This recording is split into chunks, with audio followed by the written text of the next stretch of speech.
Enfim, aí nós temos a seguinte situação. Tem eleições agora, 2026. Você acha que a mídia corporativa e etc. já botou o bloco na rua, como eles sempre fizeram? E segundo, com esse episódio da Andréa Sadi lá na Globo News, foi na sexta-feira e o final de semana inteiro isso bombou nas redes sociais. Você acha que a gente hoje já tem uma outra ferramenta, né, de pressão, né, do campo democrático, progressista, em cima dessas questões? Isso pode deixar a Vênus platinada, né, e o seu consórcio mais... Como é que você analisa? Pode sim, porque não tem mais a virgindade. A virgindade foi rompida lá. Vamos pegar a Globo News. Ela tem um grupo de comentaristas e gente de bom nível lá, que não vai entrar nessa. Ficam quietos. Se você pega o debate completo da Sadi, tem o Trauma que fala o seguinte: ué, mas não entra, por que está o Galípolo aí? Questiona. Tem outro rapaz lá. Entre eles mesmo. Entre eles mesmo, né? Então, você pega, a Globo News fez um investimento para conseguir... O Nassif está certo sobre isso, tá? Tem o Trauma, tem o Otávio Guedes, tem gente ali que pensa, tá? O Kiko lá do DCM tem críticas ao Trauma, por conta da ligação à Quest, mas não é todo mundo ali verde, mas eu também não sei, Nassif, se a Sadi, cara, porque foi um erro de edição. A minha questão e a direção? A direção vai ser mudada? Acho que não. A gente vai trocar meia dúzia para manter tudo igual. Vamos, gente, 158 é o que falta. Pinguem, contribuam. Voltar a dar peso para o canal. Será que todo mundo vai ser que nem a Sadi? A Sadi, ela é complicada. A Sadi, quando o Lula estava em São Bernardo, para se entregar para a polícia, ela deu uma nota na Globo News dizendo que o Lula ia resistir. Isso aí o que era? Era o sinal verde para a Polícia Federal invadir. Ia ser uma tragédia. Daí o Marco Aurélio ligou para ela e falou: olha, o Lula vai se entregar. E ela não quis fazer a correção. Daí ele ligou para a Natuza Neri e a Natuza fez a correção. Mas você vê, ia acontecer uma tragédia lá por conta de uma irresponsabilidade. Então essa moça, jornalisticamente, não é confiável. Por que colocam ela, tiraram a Daniela Lima, que está explodindo aí, hein? Está explodindo aí. Colocam ela no lugar, uma pessoa limitada em termos de conhecimento, ela conhece políticos e tudo. Por que essa mudança? É para tentar fazer aquele movimento gradativo em direção ao antilulismo, né? Mesmo que isso é uma coisa que eu queria a tua análise, Nassif, porque mesmo que isso seja entregar o país novamente ao bolsonarismo, eu não me conformo com isso. Eu acho que na hora H eles vão recuar. Porque a única fonte de poder deles é a democracia garantida pelo Lula. Pois é incompreensível, é isso que eu digo. Eu acho que o que eles querem é tentar ver aqui um enfraquecimento do Lula para apostar na tal da terceira via, que não tem ninguém da terceira via. O Lula vai ter, cá para nós, eu sou crítico em relação ao que está acontecendo, o Lula vai ter que apresentar um plano trienal, um plano de metas, digamos. A gente não pode votar nele, quer dizer, é essencial votar nele para impedir o bolsonarismo. Mas não pode ser mais do mesmo. A gente tem chances, oportunidades fantásticas aí com a questão dos minerais raros, com a questão dos data centers. Porque a grande força de um presidente não é o orçamento, é a capacidade que ele tem de juntar todos os setores e articular políticas. Eu botei alguns artigos mostrando 10 políticas que podiam ser montadas agora, simplesmente chamando as associações empresariais, Sistema S, sindicatos, movimentos sociais, a estrutura do BNDES, da Caixa Econômica, a FINEP, é muita coisa articulando.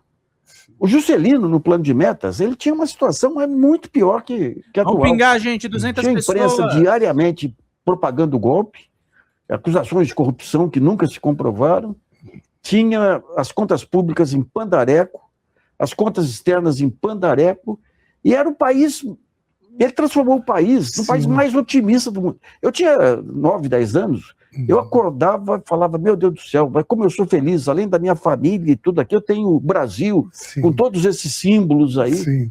Então, por quê? Porque ele tinha um plano de metas e aquela ideia dos 50 anos em 5. Então o sujeito via hoje e fala, não, amanhã vai ser melhor que hoje. Depois da manhã vai ser melhor. Isso que o Lula tem que trazer. E eu, Nassif, me corrija se eu estiver errado, o perfil do Lula, na minha opinião, tem essa característica muito forte. Ele tem uma oratória, ele tem uma facilidade. Muito. Né? Eu concordo muito contigo nesse sentido. Olha, eu participei lá na Confederação dos Metalúrgicos, lá no dia que a dona Marisa teve o AVC, eu participei de um evento, eu fiz uma palestra antes, o Lula fez depois. A palestra do Lula, quando terminou, eu falei, olha, lembrando o Muhammad Ali, que o pessoal falava, ele só pode ser parado a bala. Porque ele pegava todos os pontos relevantes para a construção de um país e apresentava numa linguagem fácil. É esse Lula que eu quero de volta. Não, esses dias eu achei, até quero falar contigo sobre economia, mas esses dias ele estava fazendo um discurso e aí ele falou, olha, a expectativa do brasileiro aumentou. Aí, de repente, ele vira e fala assim, por exemplo, você tem um cachorro? Falou, eu tenho cachorro desde quando eu era moleque. O cachorro, antigamente, você amarrava no quintal, comia resto de comida, não sei o quê. Agora o cachorro precisa de ração especial, precisa daquilo. Eu falei, para ele é genial com isso, rapaz, genial. Não, é bem isso que você falou. Por isso, eu concordo muito, Nassif, com essa expectativa e essa demanda que você aponta, que a gente precisa ter sonho brasileiro. Isso. É isso. É isso. O Lula ele tem algo que foi até gozado, a imprensa querer terceira via. O Lula é a terceira via. Porque quando ele vai para a presidência, o que ele queria do Brasil? Não era mudar estruturalmente nada. Era que o Brasil ficasse similar à Alemanha, com os sindicatos participando do capital das empresas, é um social-democrata. Teria uma revolução popular. E cá para nós, o Lula salvou a democracia. Porque ele amenizou aquela exploração terrível que veio com a financiarização. Embora não acabasse com a financiarização, ele criou a Bolsa Família, criou possibilidade, deu algum... Mas o Lula é o seguinte, ele joga nas brechas. Então, por exemplo, a gente tem nós aí, econômicos terríveis pela frente, aí ainda mais com a crise agora do Golfo. Então, ele deu sorte também em 2008 e 2009, que deu um boom em commodities, sobrou dinheiro, então ele deu para atender todo mundo. Sim. E ele é uma pessoa, se pegar esse governo, o terceiro governo dele, empenhada em fortalecer as estruturas do Estado. Sim. Sim. Que é uma tarefa a ser cumprida mesmo. É importantíssimo isso aí. Agora, por que a imprensa, além do preconceito social contra ele, a imprensa e o mercado vão contra? Porque dentro dessa ideia dele de reestruturar o Estado, ele não faz negociata. Ele não vai privatizar a Petrobras, ele não vai privatizar o Banco do Brasil. E o que eles querem, eles não querem saber do dia seguinte. Se você pegar... Vamos pegar 3 exemplos aí. Brasil, União Soviética e China. Nós tivemos nos anos 80, até os anos 80, o Estado sempre foi o propulsor do desenvolvimento aí. Depois, com a digitalização, o mercado ficou muito complexo para aquela... Você precisava partir para uma flexibilização. A China, o que faz? Ela define o que são empresas estratégicas, setores estratégicos, fala isso aqui continua público. E abre espaço para toda a competição na ponta. Sim. Uma baita competição. Os estados competem, as províncias competem entre si, montam empresa. O que faz a União Soviética? Teoria do choque. Desmonta tudo aí que o mercado ajeita. Acabou a União Soviética. O que faz o Fernando Henrique Cardoso e o Collor? Teoria do choque. Sim. Vende Eletrobras, vende Telebrás. Vende tudo. Então tirou todas as ferramentas que o Brasil precisava para dar o grande salto tecnológico. Só um parênteses. nós temos aí a mídia como protagonista do mal, mais uma vez, porque em 89, Lula poderia ter sido eleito presidente. A gente teve uma campanha da Globo, sobretudo, na edição do último debate. E o Chacrinha antes, promovendo o Collor. Pois é. E isso, eu estou falando isso porque você citou 89, até, né, a queda da União Soviética, a eleição do Fernando Henrique depois, né? E que foi essa teoria do choque que você usou. Né? Se a gente tivesse naquele... Bom, águas passadas, a gente olha o passado, mas pensando no futuro. Eu vi hoje uma pesquisa que eu queria conversar com você. O Fernando Haddad, como candidato ao governo do Estado, com mais de 40% das intenções de voto. Eu resolvi trazer isso para a nossa conversa, Nassif, porque o Estado de São Paulo nunca foi governado pelo campo progressista, né, pelo PT, enfim. A gente teve o Alckmin, mas era o Alckmin do passado, né? Não é o Alckmin... Teve o Covas durante o tempo que despertou. Boa. Agora... me anima muito, particularmente, uma possível governança, gestão, sobretudo do Fernando Haddad no governo do Estado. Como é que você avalia isso numa perspectiva também econômica, porque o Estado de São Paulo, a gente sabe a representatividade dele. Tem um lado positivo e um lado negativo. O positivo é que o Haddad é o maior gestor que eu já conheci. O que ele fez no Ministério da Fazenda, da Educação. Da Educação. A Fazenda agora ele está amarrado com... E o que ele fez na Prefeitura de São Paulo, o que ele não sabe é fazer um jogo populista, né? Então ele aqui em São Paulo ia ser uma revolução. Tem um lado negativo. Eu acho que ele é o sujeito para montar o plano de metas do Lula. Então ele seria fundamental... Na área federal. Um dos problemas lá foi isso. O Lula passou todo o poder para a Casa Civil. O Rui Costa tem as suas virtudes e tudo, mas não tem essa visão de país, de futuro e tudo necessário. Né? Eu acho que o Haddad seria fundamental se o Lula quiser efetivamente fazer do quarto governo um governo inesquecível. Né? Mas ele em São Paulo aqui... Eu acho que uma coisa muito interessante que... Você tem uma experiência muito interessante em Maricá e outras cidades aí que estão ligadas aos royalties de petróleo aí. Niterói também. E Maricá tem um conjunto de iniciativas que só ela pode fazer também por conta dos recursos. Mas eu acredito muito, num ponto qualquer do futuro, no empreendedorismo municipal. Ou seja, sai da armadilha federal, porque a armadilha federal, você pega o próprio Lula, ele está amarrado aí por uma lógica internacional de mercado, de capitais e tudo, que impede qualquer coisa. O que ele faz? É uma Selic que consome todos os recursos do orçamento e para equilibrar você tem que cortar a demanda e cortar programas sociais. E negociar com o Congresso... Terrível, terrível. E agora, isso aí agora com a crise, que o Banco Central vai manter essa taxa de juros, as empresas e famílias estão chegando numa situação insustentável. Insustentável. Daí como que você monta política pública em cima disso? Então você tem que ter ideias claras aí, porque não depende só do Banco Central, tudo. Isso são medidas estruturantes aí, complicadas, né? Então a maneira é você ir pela borda, aí construindo essas políticas públicas. Lá na ponta. Quando veio em 2009, 2010, eu peguei uns 3 ou 4 especialistas da Europa que tinham vindo para o Brasil para ver o milagre brasileiro.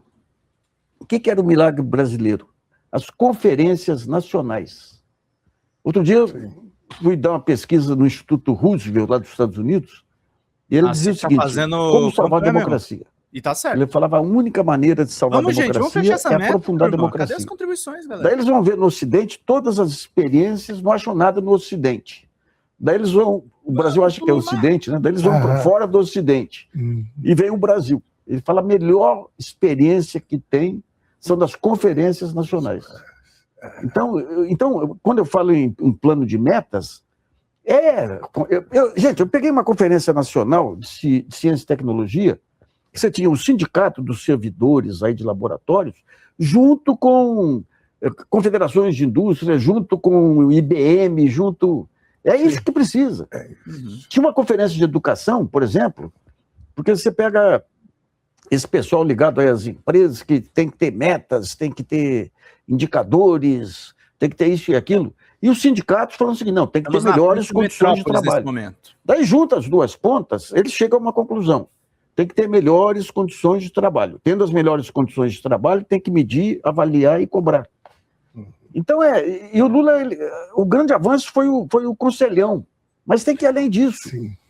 E para ir além disso, tem que pegar esses pontos centrais de um plano de metas. A gente tem 5 lá, que a gente vai lançar em campanha aí agora, como organizar políticas públicas em torno de terras raras, data center, papel da pequena empresa, tudo, que são ideias que estão disponíveis aí. O Lula tem que encampar isso aí, esse é o grande agregador aí de todos os setores. Nassif, me corrija se eu estiver equivocado. O governo Lula 3, no campo da política, na minha avaliação, teve um momento que ele conseguiu sair das cordas.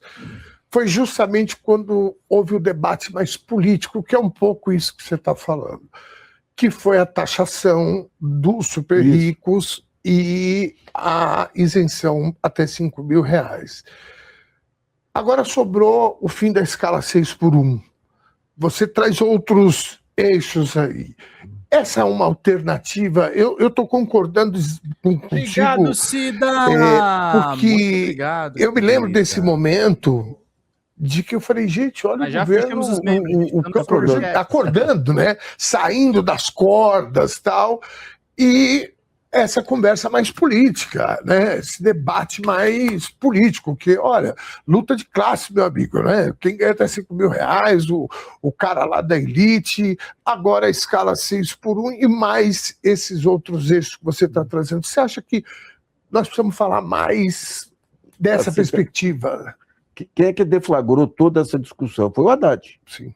Como que o Haddad fez aí? Ele descumpriu as ordens do governo de não falar nada. De não falar nada. Então, ele trouxe isso de uma forma clara aí, fez algumas coisas que eu não concordo aí, que a questão das bets aí, como precisava de receita, esse negócio de formalizar as bets, todas essas bets têm por trás de si organizações criminosas, sabe? Isso aí é outro ponto que vamos ter que enfrentar. E o prejuízo que isso traz para a população é enorme. A gente está falando muito agora, inclusive o índice está alto de inadimplência, e passa por aí. Né? Passa por aí e passa pelos juros. Sim. Então vamos pegar o NOC que a gente tem agora. Você mudar a escala 6x1 é um avanço civilizatório. Agora tem um aumento de custo para as empresas. Em situação normal, como que as empresas atuam? Elas pegam o seu capital, investem em tecnologia, inovação e tudo para compensar o aumento de custos. Só que aqui, se você pegar o capital, se pegar um dinheiro emprestado qualquer, você está morto. Está morto. Então é uma armadilha terrível.